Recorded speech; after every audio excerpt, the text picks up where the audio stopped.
ای مهد جمال خانه زر، ای خاک در فروغ دیده، ای خاک در فروغ دیده، بر دیده که توتیا کشیده. ماه من آسمان من تو، مهر من و مهربان من تو. هر ذره تو مرا جهانیست، هر قطره چو بحر بیکرانیست.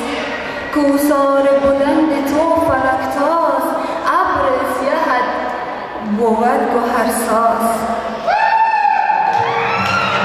چون مادر مهر پروری تو، چون مادر مهر پروری تو، 100 بار از آن فزونتری تو.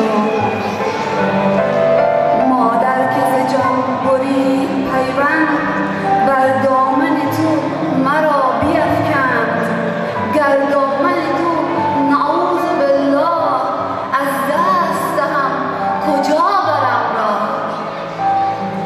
خار تو ز گلشن جهان به، خار تو ز گلشن جهان به، خاکت ز بهشت دیگران به.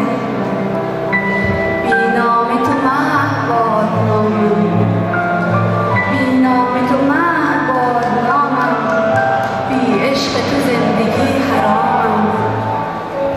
ماه من آسمان من تو، مهر من و مهربان من تو. ای کعبه عشق و خانه شب، ای مهد جمال خانه زر.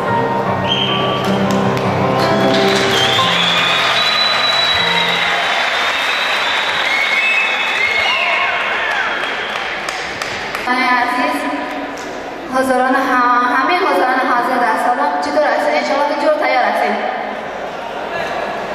جور خواهد هستین؟ شکر، الحمدلله. اول از همه تشریف آوری همگیتان را که از راه دور و نزدیک خیر مقدم میگیم که آمده اینجا حاضر هستین. البته این سالن از خودتان است، کنسرت از خودتان است. فقط همینقدر هست که همگیتان لطف داریم میایین ما تشویق میکنیم تا اجرای خوبی داشته باشید. خب همگیتان بار یک بار دیگر خوش آمدید میگم به کنسرت بزرگ خودتان، و کنسرت هنرمند محبوب خودتان، هموطن خودتان، ستاره افغان آقای نجیب الله محمودی.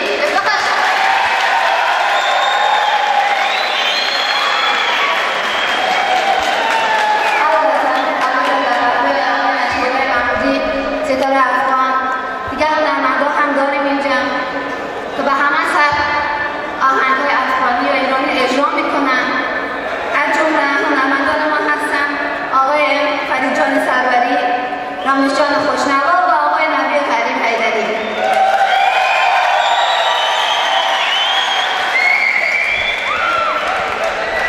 که همین ها را شاید همگیتان البته میشناسین، چون اینا همگیشان در رسانه‌های تلویزیونی اجراهای خوب و موفقی را داشتن و همیشه نام‌هایشان در تلویزیون‌ها گرفته شده.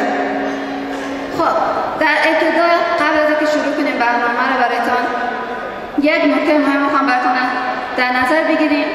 سعی کنید نظم دیسیپلین رعایت کنید، ازدحام به وجود نیارید تا ما بتونیم برنامه خوبی رو براتون اجرا کنیم.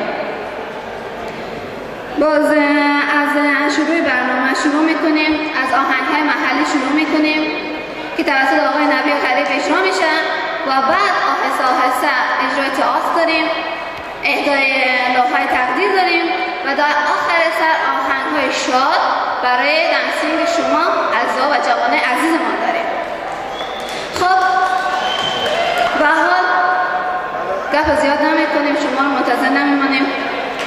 از هنرمند محبوب محلیمان از آقای نبی غریب حیدری خواهش میکنیم تا روی استیج به اجرای